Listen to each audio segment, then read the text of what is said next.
Welcome to the Rare Element Podcast. I'm your host, Lucy Bond.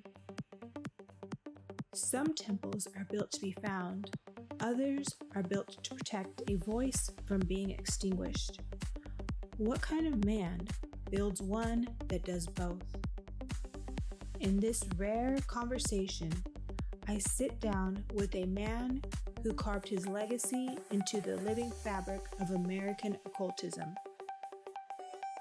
An author, filmmaker, broadcaster, Freemason, and the founder of the Order Templi Astarte. This is Poke Runyon. This is Rivendell. And this is the Rare Element. Okay. Poke. Okay. Thank you for being here, for letting me come and do this interview here. Mm-hmm. So we'll get started. The first question I have for you is, where and when were you born? In St. Petersburg, Florida, in 1935. And I grew up in St. Petersburg until World War II.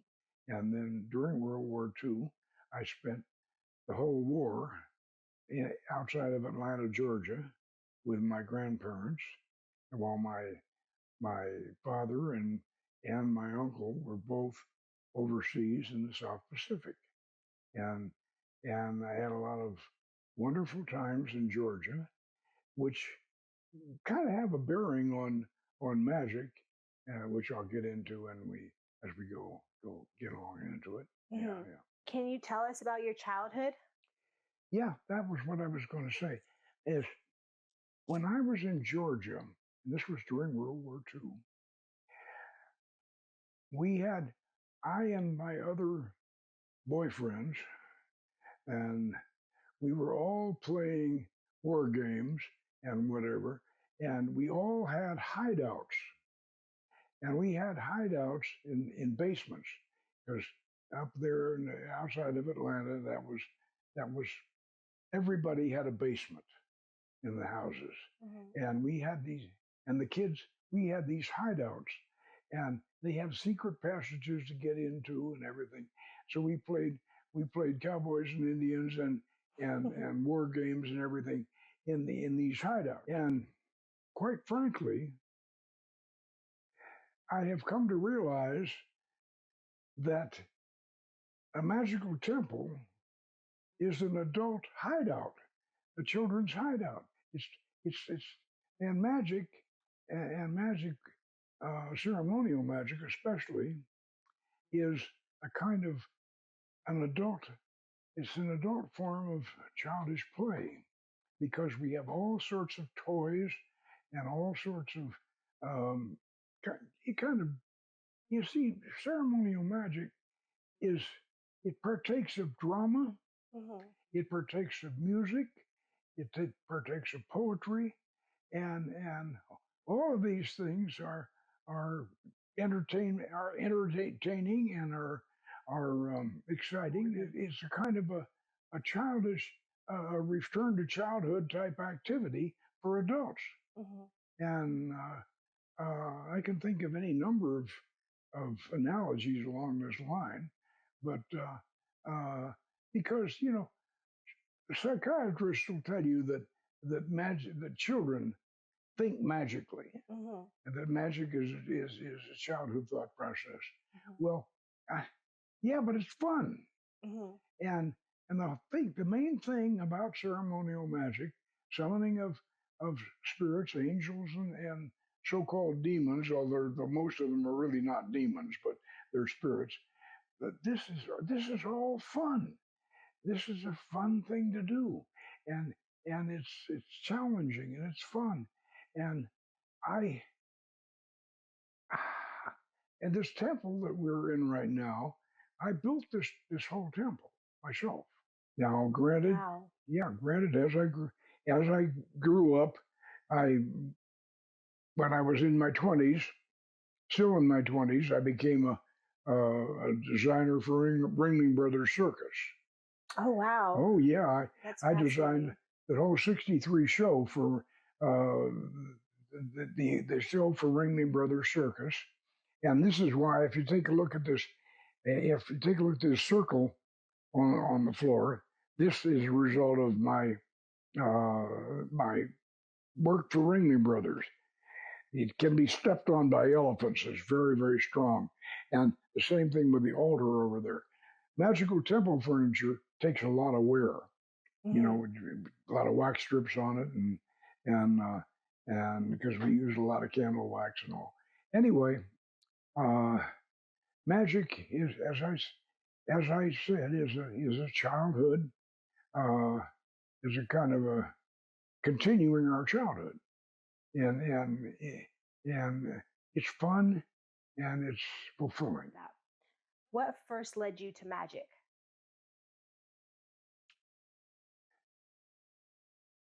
Well, to be honest, I had a girlfriend who was born on Halloween, and she thought she was a witch, and this was back when I was about 22 years old, and so for her birthday, I bought her a magic. She said she wanted a magic book, and so I bought her a magic book. I bought her Paul Christian's. He was a French magician. Paul Christian's Theory, History, and Practice of Magic, a 2-volume set, and and of course, I read a lot of it before I gave it to her because I didn't want her to know something that I didn't know, you know, especially because she wanted to be a witch, and and lo and behold, that book provided our first initiation ceremony for my magical order, the O.T.A. Oh wow! That's where we got our first initiation ceremony, and my protege and my right hand man Max and I are doing a book on that original tradition, and we're working on that right now, and we have recently collaborated on the book of Solomon's Magick, which can we see this right here? Yeah. And I'll hold it up. We've recently collaborated on this, and this is primarily on Solomonic Magick. When I say Solomonic Magick, I mean the magic of King Solomon. And I think most people know that Solomon was sort of the Merlin of the Bible, and he summoned these spirits, and according to some legends, he summoned these spirits to help him build the temple. And his favorite spirit was the goddess Astarte, and so she, of course, was also the goddess that Faust, the German magician, summoned, and and if we recall that wonderful film that Richard Burton and Liz Taylor did on Faust and the goddess Astarte too, you know, which Taylor played. So we've got a book on how to summon these spirits, and in here we have some of my artwork. When I originally saw them and communicated with them, and I should have marked this beforehand. It'll take me a minute to find it.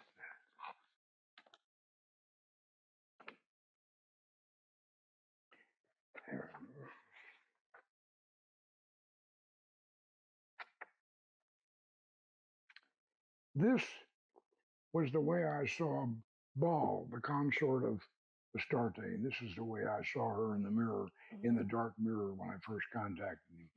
And then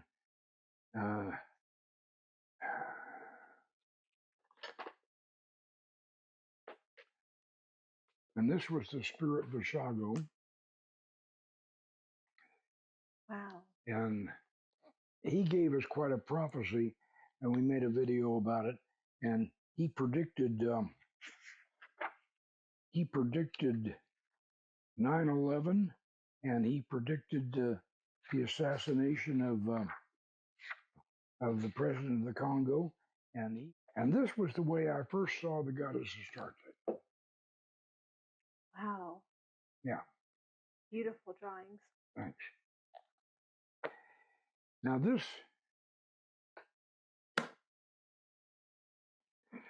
little sales pitch. This book is available from our website bookstore, pokerunyon.com. That's all you got to know. It's just pokerunyon.com. Go there, and this book is available, and we'll be more than happy to send it to you. And we'll put all that in the description Yeah, to the podcast video. Yeah. Okay. Was there any time on your magical journey where you faced conflict of people coming, like, telling you not to be a magical person? Oh, certainly. In fact, as you know, I'm wearing, there's my Masonic buckle here. Yeah. I am a Freemason, and magic, of course. Solomon figures very heavily in Freemasonry, and so obviously I have had some conflicts within Masonry. There have been those who have not particularly liked what I've been doing, and then there are those who do, and so I'm sort of controversial in that respect. Yeah. In common, we're both controversial. Yeah.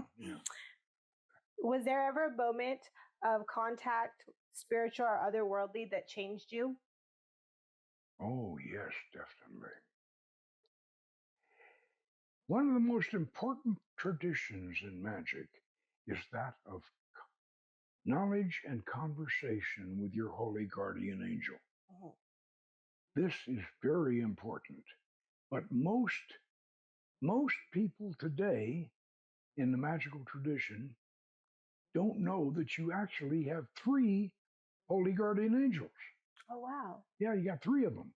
Not just one, of course, that stays with you through all your incarnations. That's the big one. But then there's one that you're born with with your ascendant, the angel of your ascendant. Uh-huh. And then there's another one, the planetary ruler of your ascendant. Uh-huh. Because your ascendant is an astrological sign, and the planet that rules the sign, you have an angel for that one too. He's the angel. He is the angel of your career, and whereas the angel of your ascendant is the angel of your personality, and the holy guardian angel above all, he's the one that stays with you. He's your conscience, and he stays with you through all your incarnations, and he hopefully keeps you out of trouble. And most people don't know that, but unfortunately, during the Middle Ages, most people didn't know their birth dates. The only people who really could have actually researched their three angels were either the nobility or the church. But most other people didn't know they didn't know their birth date, and so a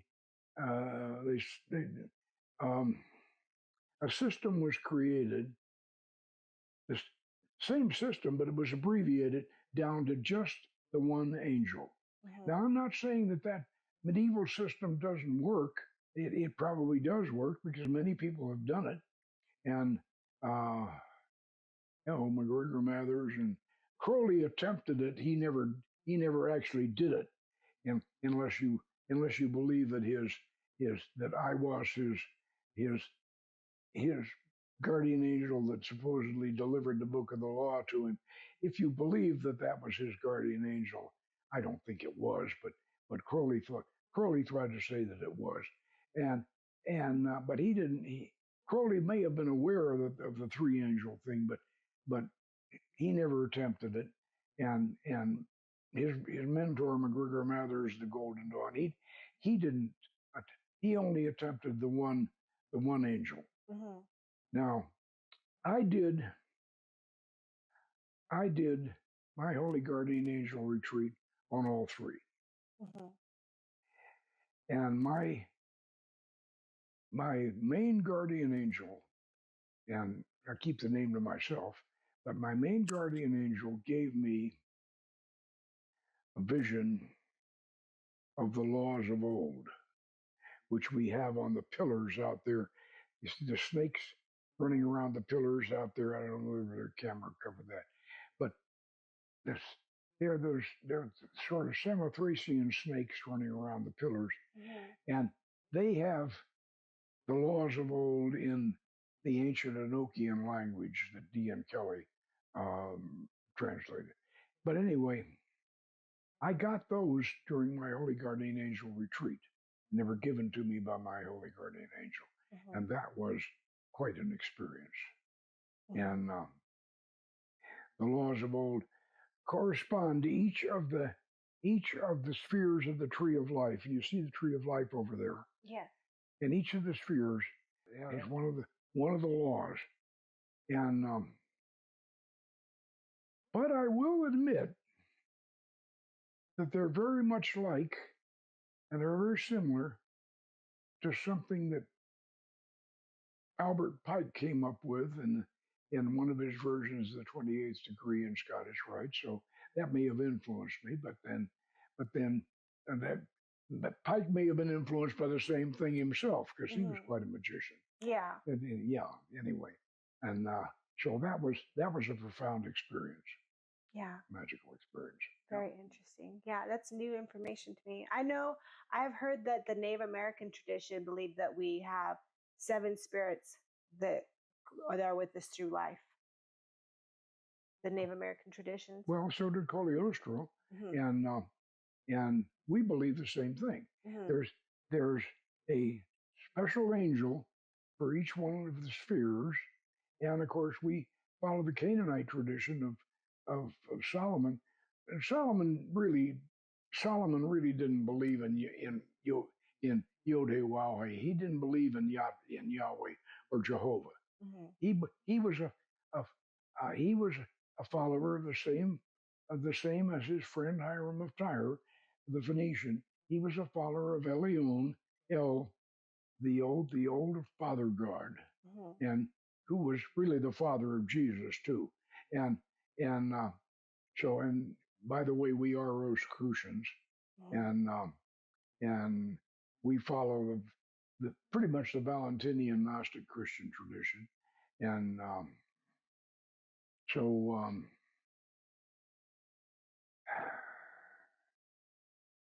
I think that. Very intelligent man. And I believe you said you served in the military as well? Hmm? You served in the military when you were younger? Did you serve in the military when you were younger? Oh, yes.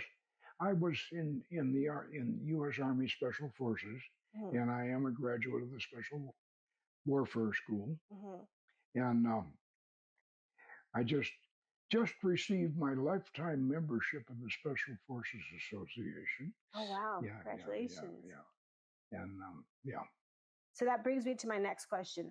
Why magic? Why not religion, politics, or psychology? Wow, good question. Magic, the way we do it, is a religion, and it certainly fulfills the religion. And of course, as you know, we follow Carl Jung along with a lot of Albert Pike, and you might say that you put Albert Pike and Carl Jung together, and you pretty much got where we're at. But magic is transformative, and granted with a lot of children's toys and a lot of magical thinking and all, but like my very good friend and associate very good friend Lon Milo Duquette says, the only thing you can change with magic is yourself. Mm-hmm. Yeah. And the reality is that what you see is the reality that you're in. And you can change that by just changing basically your approach to it. Mm-hmm. And so a lot of magic's relation to religion is just your relation to the world and your relation to the universe. Mm-hmm. And imagine if you take a magician's point of view, you're responsible for everything because you are the center of the universe. Yeah. It's like if you go to Shambhala, don't go to Shambhala to find God. Go to Shambhala and take God with you because that's Yeah. the only place you're ever going to find him. Yeah. Yeah. Within. Yeah. Why was the O.T.A. formed and how did it get started? Well, I had a terrible illness. And I know it's not going to sound terrible, but it was terrible. I had an old atrophied gallbladder.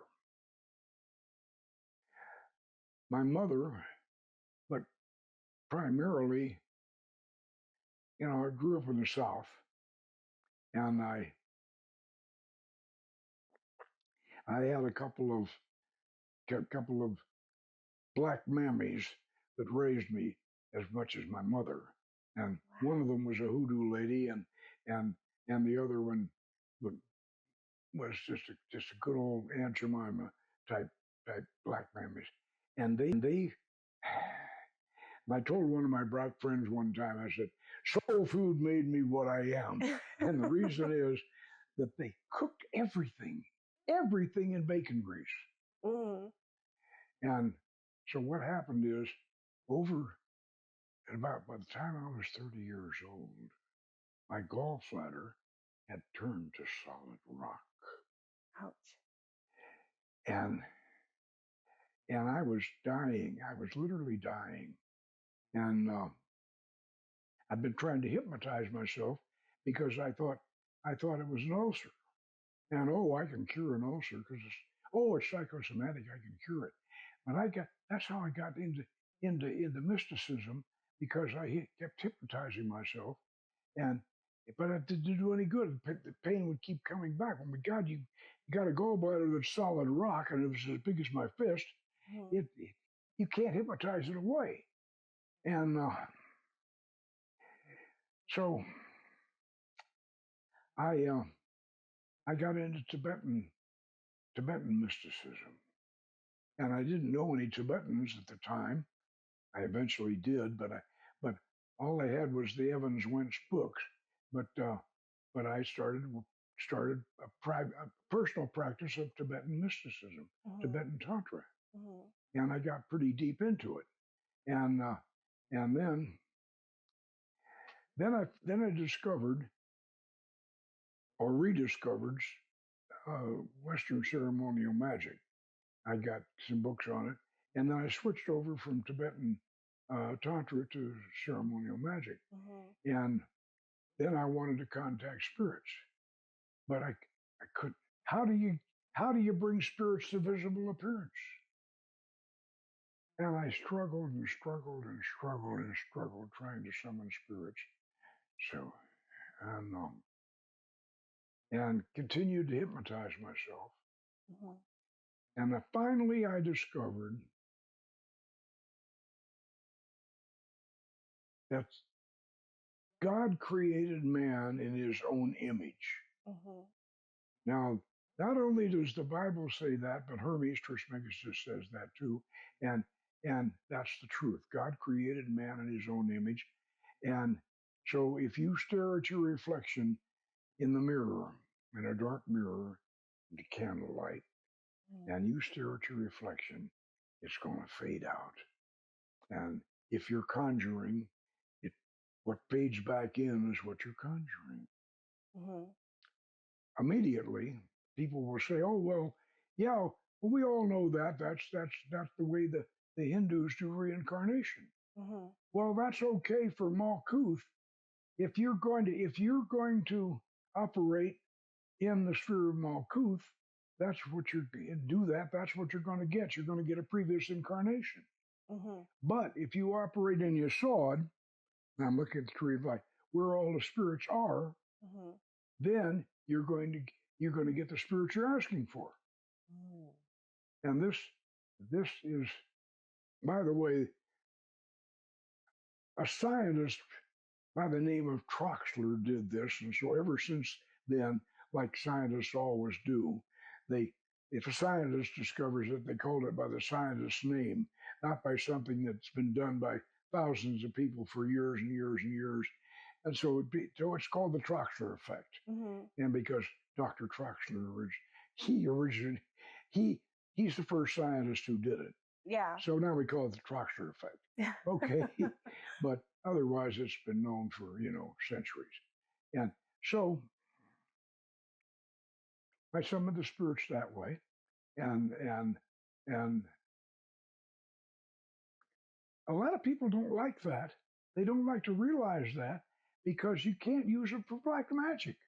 How in the dickens are you going to use your own reflection to bring up something and stick it on somebody else? It's going to affect you because you're using your own reflection. Yeah. And they want black magic, and they want to do, a lot of times, a lot of these people that do the Goetia, they just want to do demons. Summon demons. And the Goetic spirits, most of the Goetic spirits really aren't demons. They're old ancient gods. They're ancient gods that have been put. The Jews put them down in the Cliff-Oth, which is a horrible place. But the Goetia is actually a Christian grimoire, and most people don't realize this. Mm-hmm. But if you look at it closely, you'll find that all the spirits are in Tartarus. They're in the classical Tartarus, which was adopted by the Christians, and so therefore Goetia really is a Christian grimoire. And so, but the people that want to use black magic, they want to put them in the Cliff-Oth. All right, they can do that if they want to.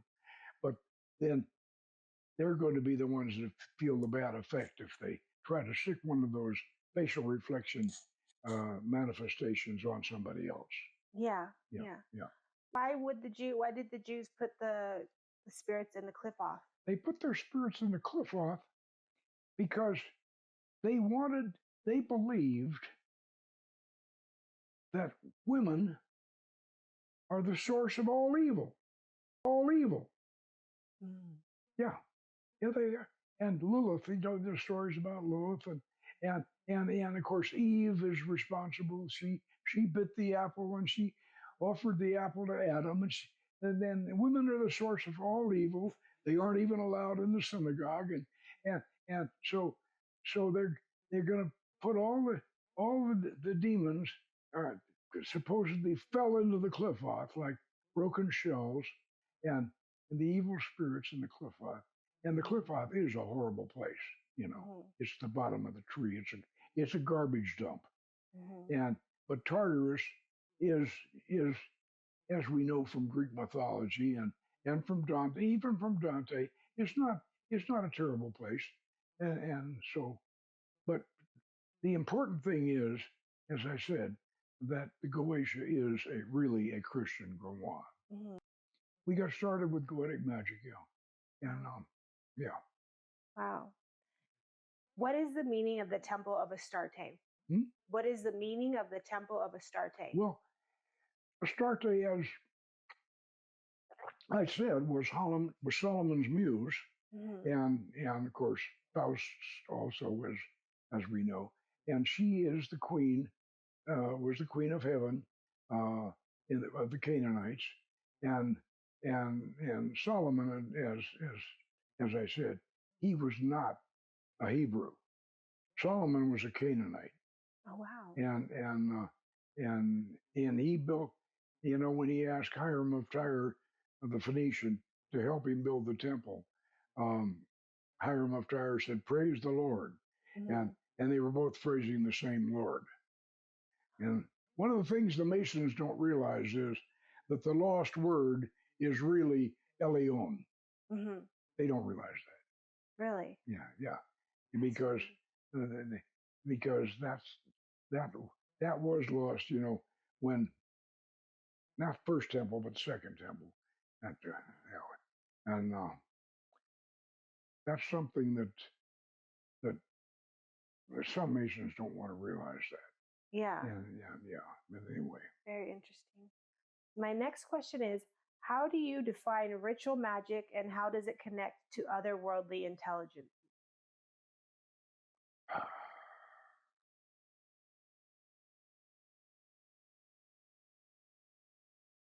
I'm not sure you're going to like my answer.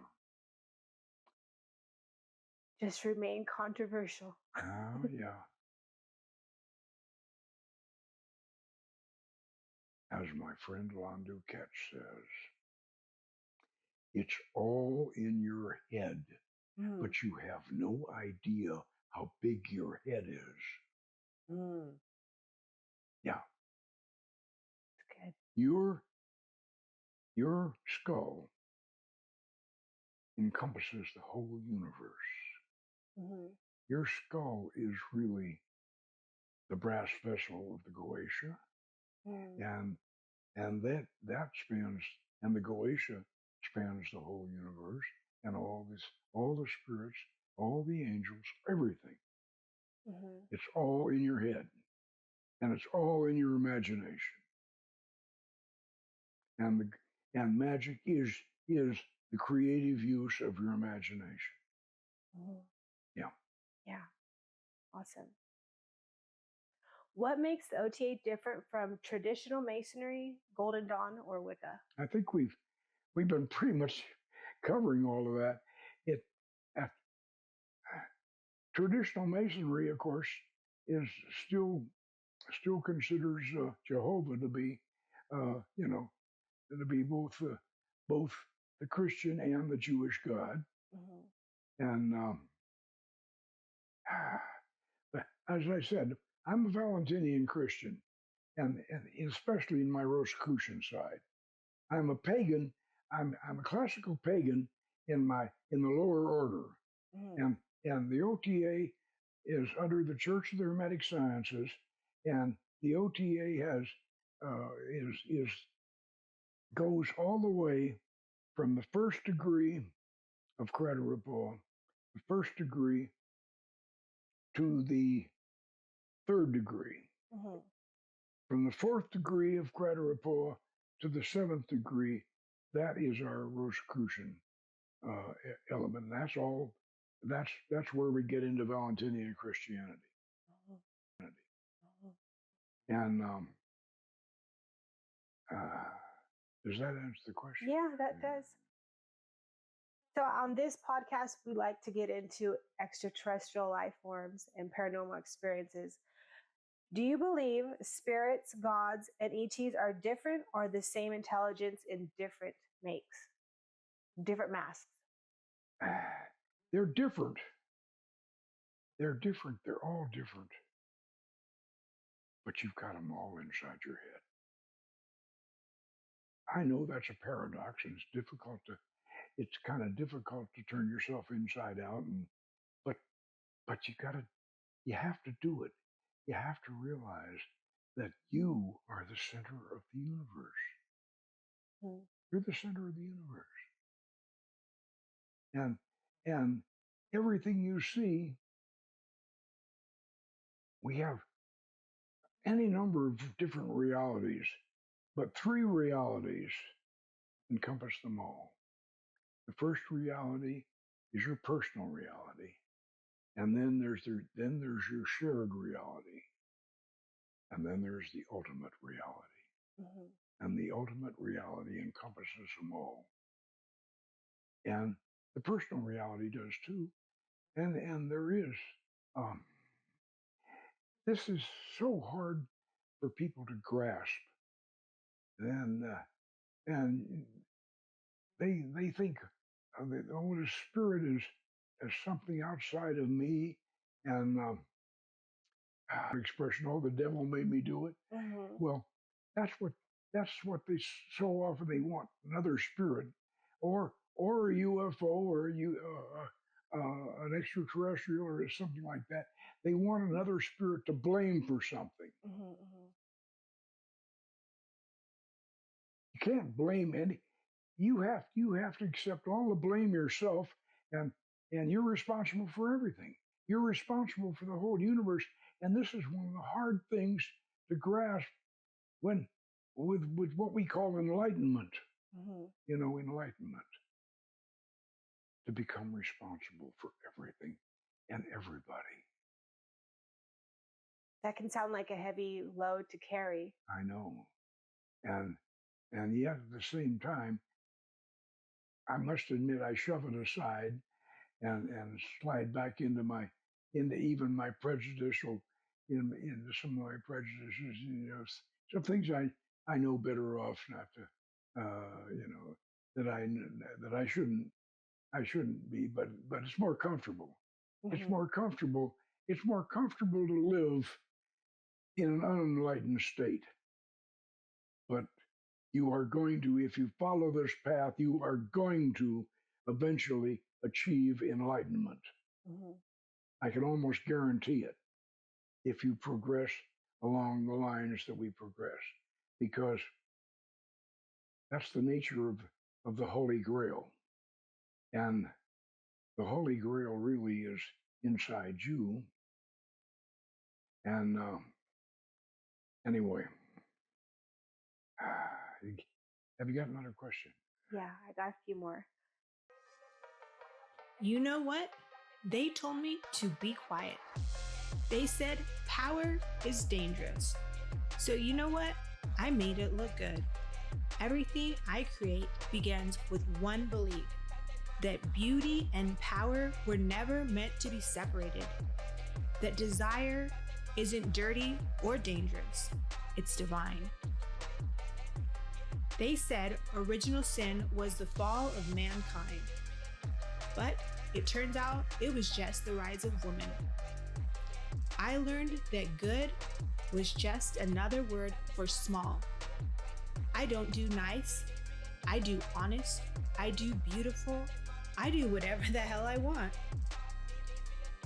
Every collection I create, every word I write, is a middle finger wrapped in velvet.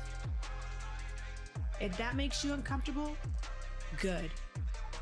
You're waking up, dear. Babe, this collection is for those who dare to feel deeply and live without apology. If you know what that feels like, then you know what? You already belong here. This is Original Sin, where power gets dressed in red and truth always looks better in heels. Visit LucyVaughn.com to discover Original Sin, the collection, the movement, the services, the awakening, and see what they tried to warn you about. When we step inside the temple space, what makes it different than the mundane world? The only thing that makes it different is our intention for it to be different. Mm-hmm. If we intend it to be different, it will be different. Mm-hmm. And it will be charged. And like I said, you know, when we sit around, and I don't know whether you've done this yet with us, but you'll sit around a stool looking up at the crystal, and we're calling down an angel. And the crystal will start to glow, and we'll have an aura and a sort of a purple aura around the crystal. And and you know you kind of know you're on holy ground, and you know you have a presence. Mm-hmm. And then the angel, and then, if I ask you, uh, sister, does the angel speak through you? And then you can just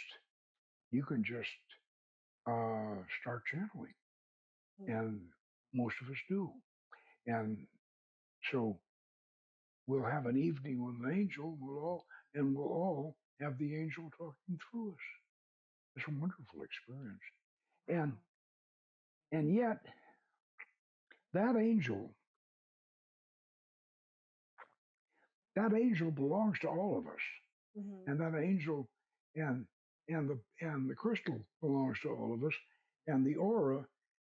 Everything we do ourselves, and we put ourselves in this state, and we have rules, and we have our rules for this state and how to get into it. And we use a lot of yoga and a lot of hypnotic techniques, which, quite frankly, a lot of so-called ceremonial magicians don't. All we have to do is recite the formula and recite the ritual, and things will happen. Mm-hmm. Well, maybe things will happen, but there's more to magic than that. There's the intent Yeah. behind it. Yeah. Can ritual be a form of technology, like a tool of real interaction? Oh, yeah, certainly. Mm-hmm. And yeah. All right. What must be preserved for future generations of seekers? The big thing I'm trying to get across, Mm-hmm. and as I say, I get so frustrated, even I get so terribly frustrated when I try to explain what we've been talking about, that this is all in your head, Mm-hmm. and this is all a mental process, and this is all directly in keeping with scripture and with Hermes Trismegistus, the Hermetic treatises which these people read and don't understand. I mean, senior magicians, people who write books on ceremonial magic. One of them wrote a book called "The Techniques of Solomonic Magick." Wasn't a single technique in the book. Wow. Yeah, and yet he's got this title, "The Techniques of Ceremonial Magic." But the guy is a psychic, Mm-hmm. and he's had some visions, and so he thinks the visions come from somewhere else. He doesn't realize they come from him, Mm-hmm. and so that's what I'm trying to get across. I'm trying to get across, and I hope I can leave. And of course, I'm 90 years old, so um, I want to make it to 120 because I got a lot of work to do. I've got a lot of more work to do, and a lot of more fun to have too. Mm-hmm. And so I want to make it to 120 so I can get my work done. But I want to leave with the people realizing that they have it in them. Mm-hmm. God is in you. They have the power. You've got the power. It's like Jesus said in our film Beyond the Myria. He said, I'm in all of you. I am in all of you. But in each of you I'm alone. And you're the master and I'm the servant, if you only knew it. Mm. And Wow. I just if I can just get people to realize that. And then also too, like the Hindus say, namaste. The God within me salutes the God within you. Mm-hmm. And yet at the same time,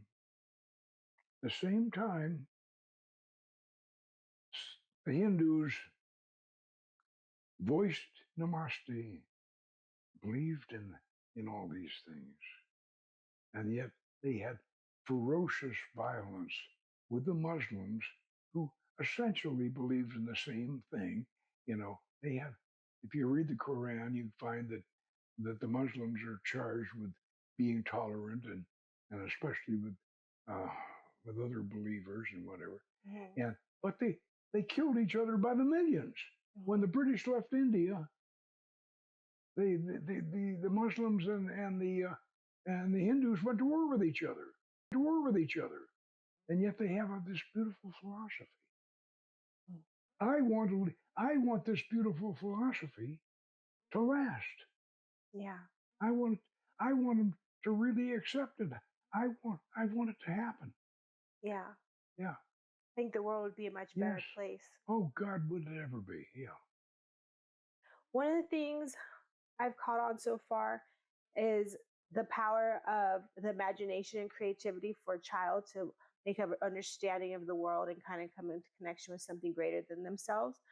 And I've also found in my experience that that same technique applied to an adult gives them the ability to overcome great traumas or be able to accomplish great feats in life, all by the facts, the things that they're able to create in their mind to believe. Yeah. Yeah. What mistakes have past occultists or mystics made that we must do differently? What mistakes? Well, the big mistake that Aleister Crowley made, and he was a genius. I mean, he was an absolute genius, and we owe him a lot because he brought magic into the modern world. He made it a genuine psychological study, and he made it, and so we owe him a lot. But he made a terrible mistake. How so? You have to live your principles. And I haven't always done that. I've been a naughty boy at times, and Crowley was such a naughty boy that I mean, he was the things he did and didn't do, and he really just he virtually discredited his whole his work. He discredited his work by his actions and by his lack of morality and by his and you see, this is another thing that I'm going to preach a little bit about. Our laws of old on the pillars, the ones that I got in my Holy Archangel retreat, are all very, very liberal. They're all, comfort the fallen for Malkuth and be thou stewards of the earth for Netzach and whatever. They're all very liberal. And then my friend Ed Sitch, who's playing the Christian fundamentalist, he says, "Well, is this a way of avoiding the Ten Commandments?" And then Mary Kamer, our adept, Dr. Philos, Mr. Master Philos, says, "No, but wouldn't it be easier to obey those thou shalt nots if we first believe these thou shalts?" Well, yeah, that's true. But without the Ten Commandments, we have in this world right now, and Helena Blavatsky, who I finally recognize as a very, very, very intelligent and very knowledgeable magical adept. She predicted that we would become more and more sociopathic, got further into the Kali Yuga, which is the aeon of destruction that we're in right now. And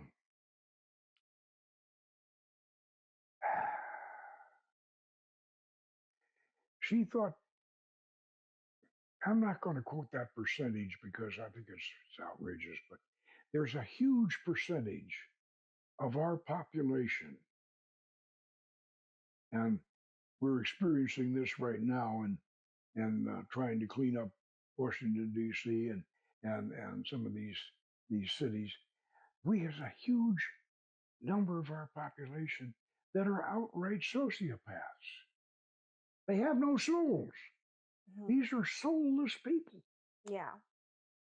And you feel sorry for them because you've got a soul, I've got a soul, and we know how important having a soul is, but these people have no souls.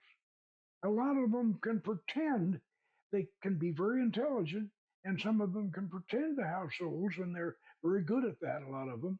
Mhm. But we got to have the 10 Commandments have got to stand everywhere against these soulless people. Yeah. And that's what our laws of old are very liberal. They're very creative, and they're very liberal, and they're very good for ecology and everything else, and all the things. But we have to have the 10 Commandments, and we have to abide by them. And that's what Crowley didn't do. He took that old libertine Gnostic idea of, oh, well, you want to get free of the demiurge, you got to break every one of his laws. Do it that way. Yeah, and so he would set forth to break every one of the 10 Commandments. And that, of course, ruined his system. Mhm. Because, anyway. And it seems to be the tendency of human nature, society, to remember more of the bad than the good. Yeah. Right? Yeah. The good, the bad, and the ugly. Yep. Yeah. What do you want your legacy to protect?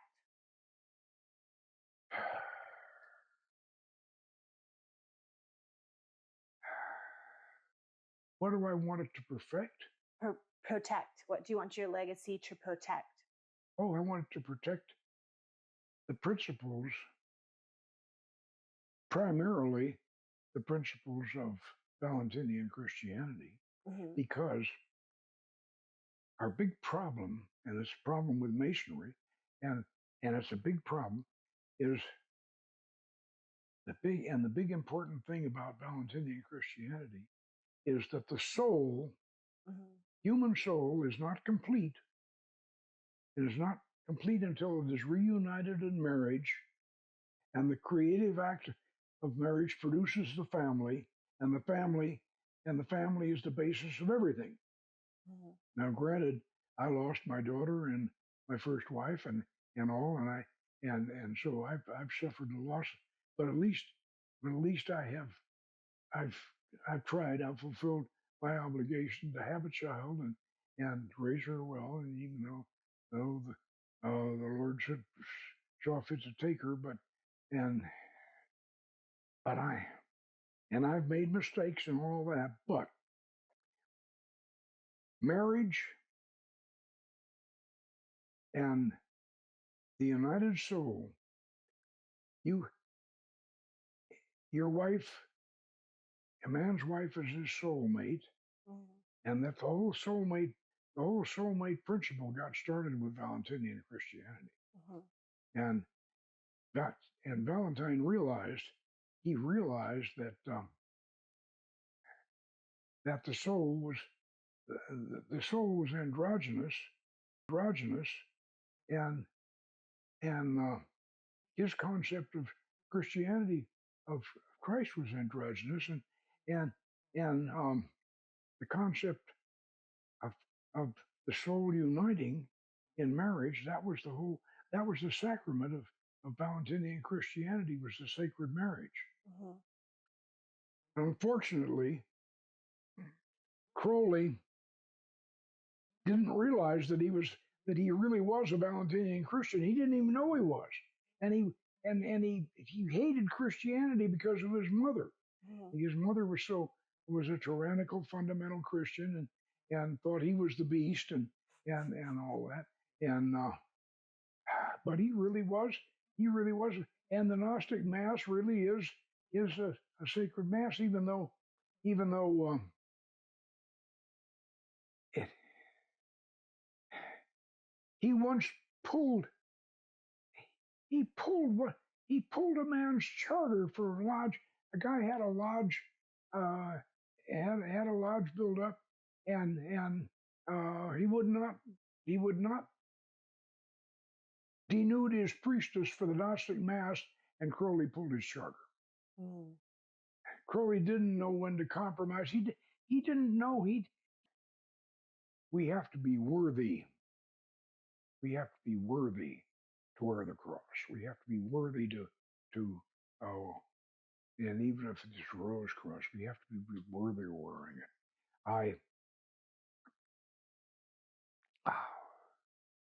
I just hope we can unite. We can unite. I don't. We're not going to completely restore the divinity of the female, but I would very much like to. That's a legacy I would like to encourage. I would encourage and leave, and so we can consider men and women equally, spiritually and morally, and every other way equal to each other. Mm-hmm. And I'd like to see that. Mm-hmm. And so I'm really, even though I'm supposedly a macho kind of guy, I'm actually, believe it or not, I'm actually a feminist in that sense. Mm-hmm. Yeah, Mm-hmm. very definitely. Yeah. That's very interesting.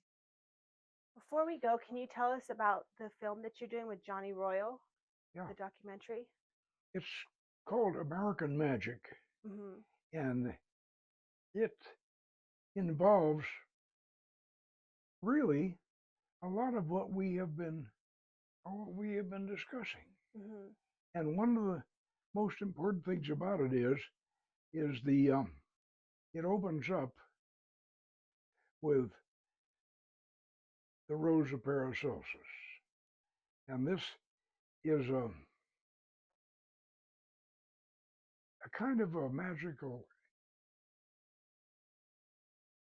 passion play or allegory, if you will. But the story goes, and it's been used as a theme for a book by a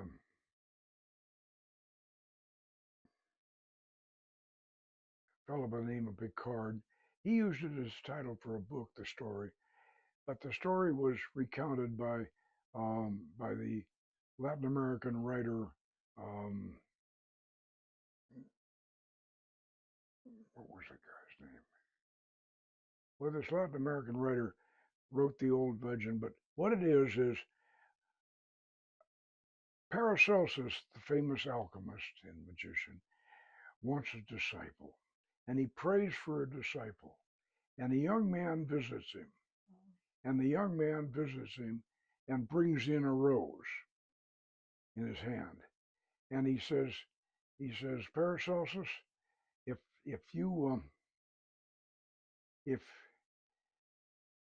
it's said that you can burn a rose to ashes and then resurrect it from the burned ashes, and I brought this rose, and I want to burn it in your fire, and I want to see you resurrect it, and if you do, I'll be your disciple, and I will be with you, and I'll be your apprentice, and I'll preserve your legacy, and I'll be your successor, and I'll glory in all your teachings.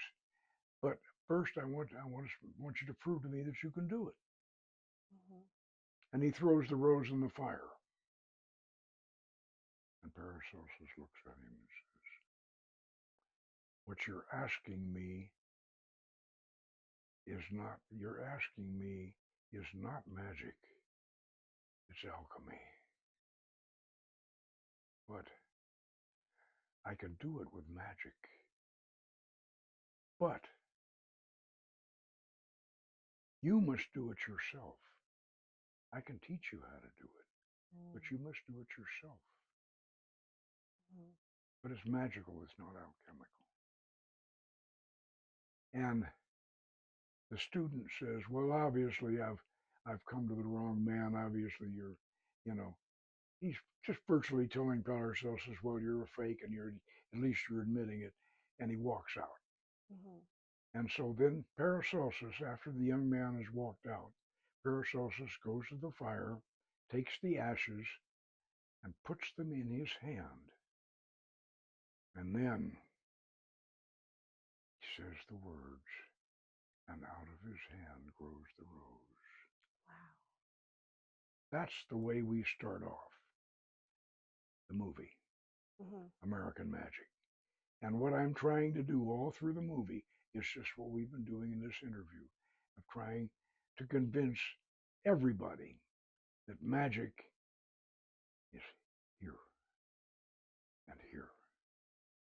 That God is nowhere except in you. Mm-hmm. And if you've got God in you, you have the power and you can do it yourself.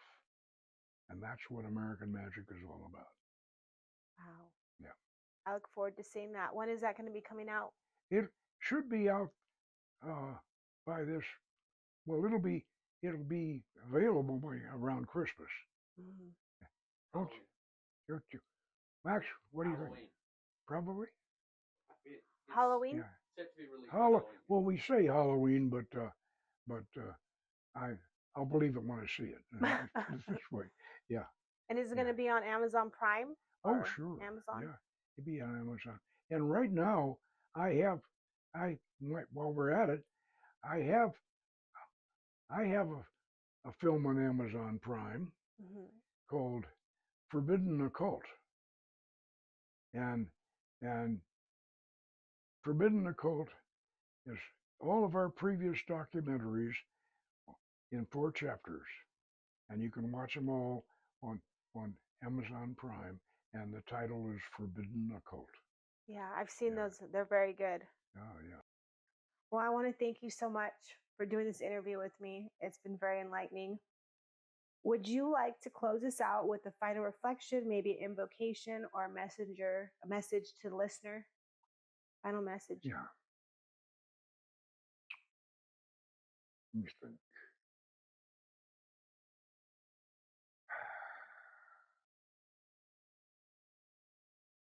Omar said, I sent my soul into the afterlife to spell, and by my soul returned to me and said, I myself am heaven and hell. Heaven, but the vision of fulfilled desire, and hell, but the shadow of a soul on fire.